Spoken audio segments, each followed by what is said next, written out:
Ruara National Park is a huge area of wilderness in New Zealand's central North Island.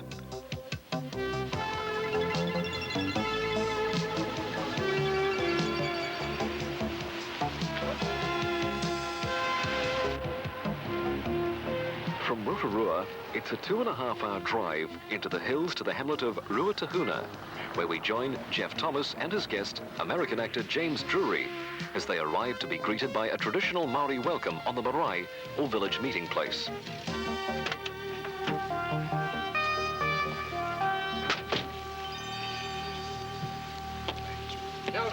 How do you do? How do you do? I'm Po Temara. I'm Jim Drury, Po. How do you Nice do, to Jim? meet you. Welcome to Ruatahuna. Thank you. Jeff How do you do, John? Jeff? Nice to meet you. Okay, let me introduce you to the folks. All right. This is Whare Biddle. All right. Nice to meet you. Hera Tahi. How are you? Kahui Apirana. How are you? Nice to meet you. Margaret Biddle. Hello, Good Margaret. night, Christian.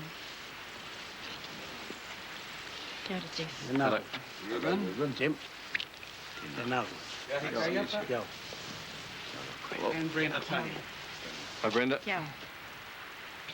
To our Manuhiri Tuarangi, our visitors from afar, Jeff and Jim, welcome to Ruatahuna. Welcome to the abode of Hine Pukohurangi, the Mist Maiden, who married the Maunga, the mountain, and had their first issue, Portiki, our ancestor. If you were to look around you, you will find wisps of mist around the area, shrouding the hills. That is our ancestor, Hine Pukohurangi, welcoming you to Ruatahuna. Welcome to Te Urewera, the land of our ancestors from time immemorial. To you, Jim, you have traveled from your country to New Zealand. You have covered the area that our ancestors traveled over 1,000 years ago. We remember the feats of our ancestors. We remember our people who have passed on to the Vale of Night, to our great ancestor, Hine Nui Te Po, goddess of death. And with those few words, I'd like to welcome you very warmly to Ruatahuna. Welcome once, welcome twice, and welcome thrice. Tēnā koutou, kia ora rā tātou katoa. To the local people, this valley is sacred. They belong to the Tuhoi tribe and are called the Children of the Mist, after the mist which often clings to the skyline. It was in these hills that the Tuhoi fiercely resisted European troops in the 1860s. Today, the hospitality in the valley is generous, and the welcome is warm.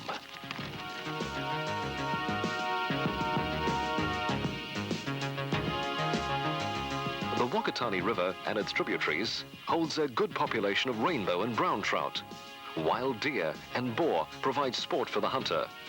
And the mountain ponies bred on this valley carry the visitors deep into the forest to the best fishing areas. A keen horseman, James Drury is also looking forward to challenging the trout of the Ureweras.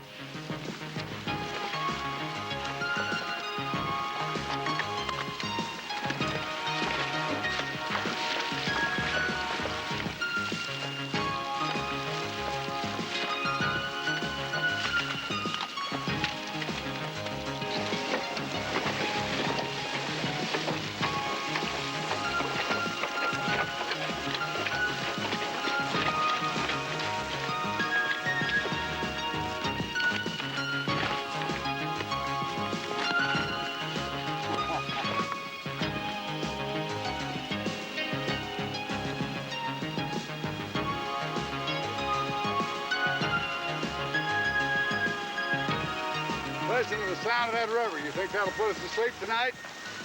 Don't have any trouble sleeping after this ride, Jim. I guess not.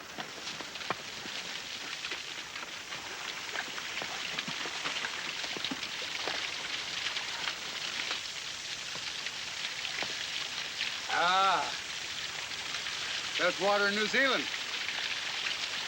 Beautiful waterfall.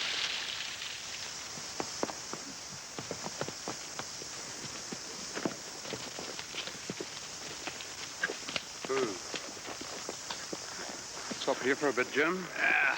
Well, what do you think? I'll tell you something. One of the greatest things about going fishing in New Zealand is the country you go through on the way to it.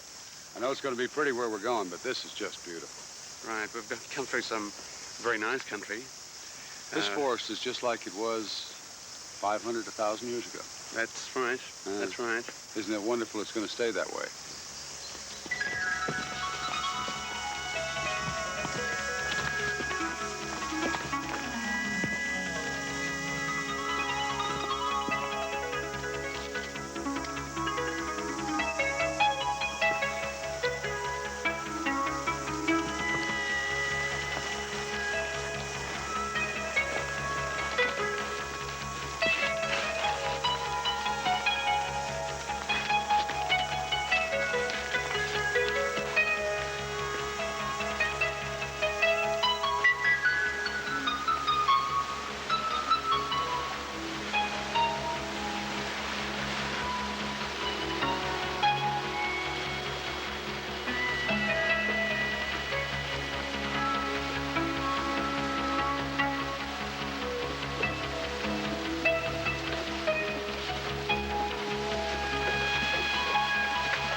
It's a full day's ride to the first camp.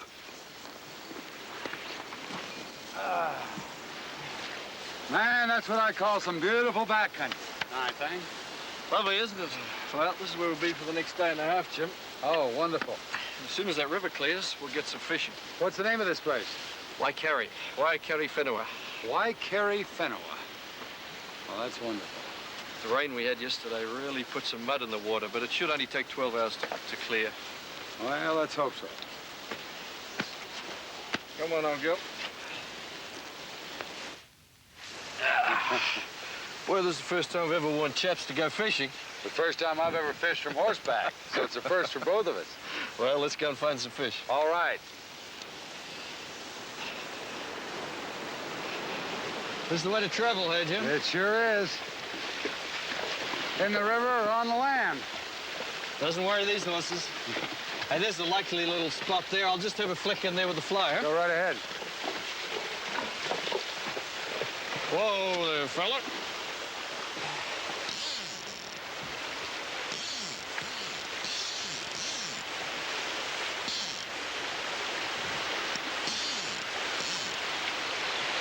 Quite often get them hiding in those little pockets behind the stones, you know? Huh?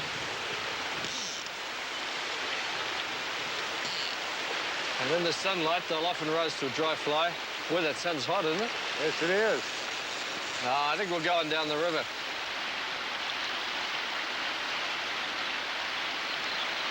Okay, fella, let's see if there's a fish under this bush. Looks good. Oh.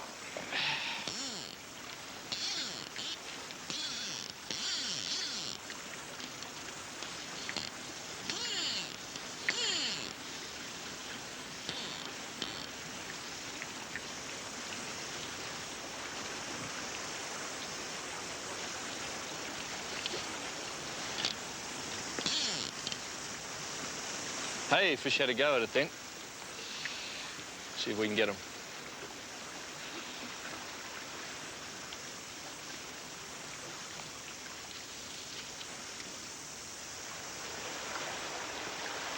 There he is. Come on, baby.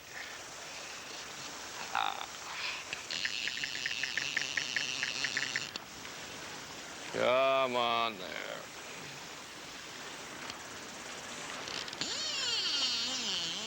Gotta go chase him, horse.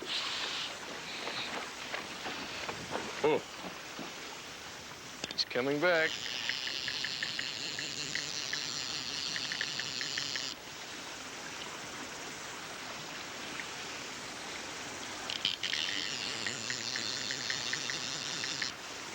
Okay, little fella.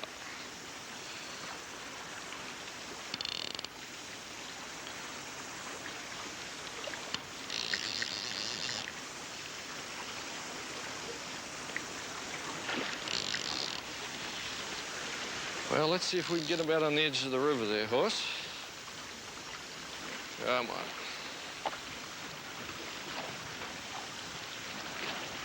Oh.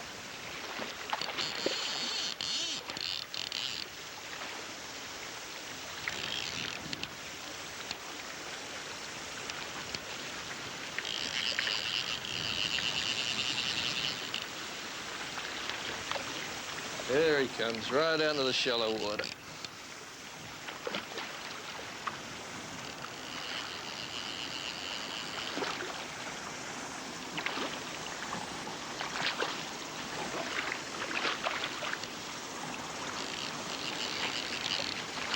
Just a couple more steps there, please. Oop.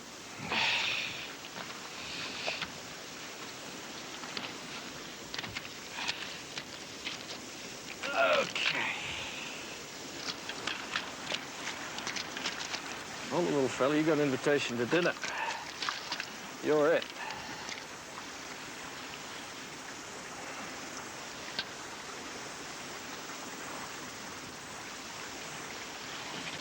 Okay.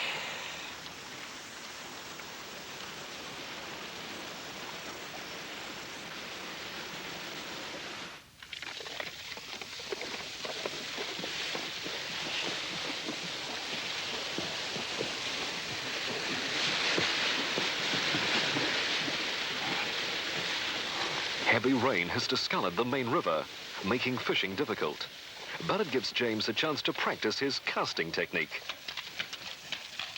As far as I can tell, that's the 17th time we've crossed this big river since we got to it.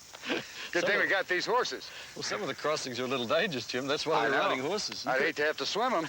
You couldn't do it on foot. I know it. Boy, these are great mountain ponies. They just go across that water like they're water horses. They're remarkable. Just remarkable. They really know where they're going.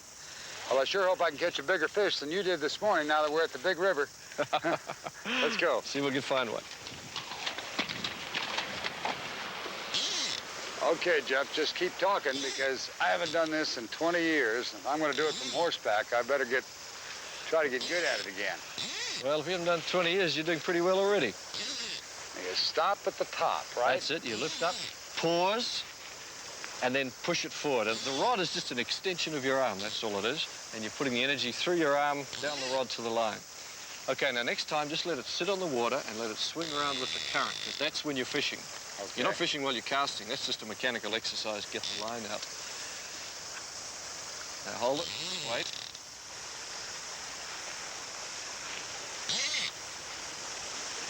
Now fish are feeding close to the bottom during the day, and we want to get that nymph down deep. The nymph represents the small insects which live in the rocks that the fish feed on. Uh-huh. And when they come up to the surface and hatch, they turn into flies and fly away, and that's when we fish with dry flies, and we might do that later on too. Well, that's going very well. I'll tell you what, one thing about fly fishing, you may not catch a lot of fish, but you sure have fun.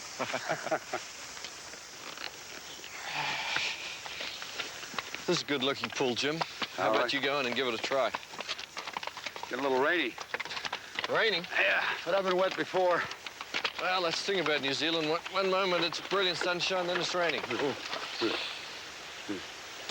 there'll be a fish right behind that rock. Now, that's a nymph you got on there, isn't it? Yeah, So it should be about 2 or 3 feet down, maybe? that's right. Remember to pause at the top. That's it. That's a nice cast. Now, next time, let it sit there. Current will take it down to the fish, hopefully. All in, or just... Yeah, strip it in slowly now. Slowly, that's it.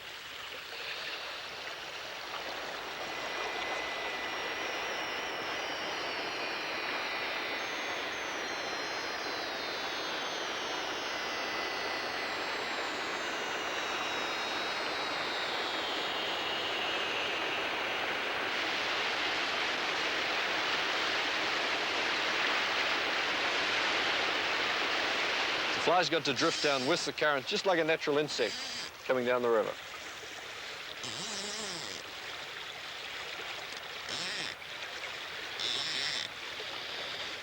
That's good. Just let it sit there for a minute. It's a real nice looking hole.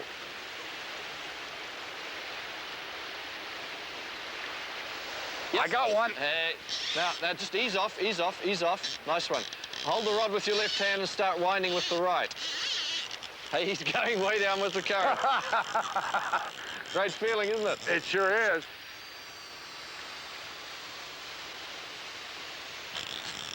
I think he's a big one. You're doing real well. Just keep the rod tip up and keep winding slowly. If it gets too tight, just let him run. Wind steadily, not too tight. Too much pressure on there might pop the line. I think we better follow him down. Just ease your horse out now. Wind, keep winding. Keep winding. Keep winding, that's it. Okay, ease it back in. Hey! Hey! Well done. I'll grab that fish. I'll get him for you. It's a good one. That's the biggest trout I ever caught in my life. Yeah, it'll go 7 pounds. I hope somebody else will catch it one day.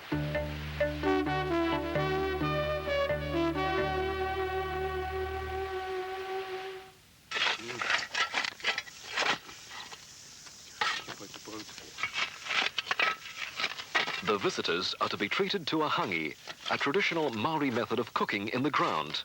Selected river stones are heated in a fire, then placed in a pit. Chicken, meat and vegetables are placed on top and covered with cloths.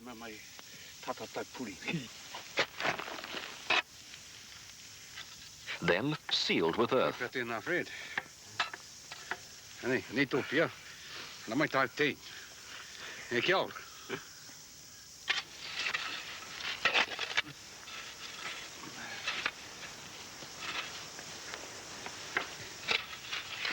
Several hours later, the feast is uncovered. The food moist with a delicate smoky flavor. Boy, it's beginning to smell good. Man, oh man, look at that. It's looking really good. Sure is. It came out really well.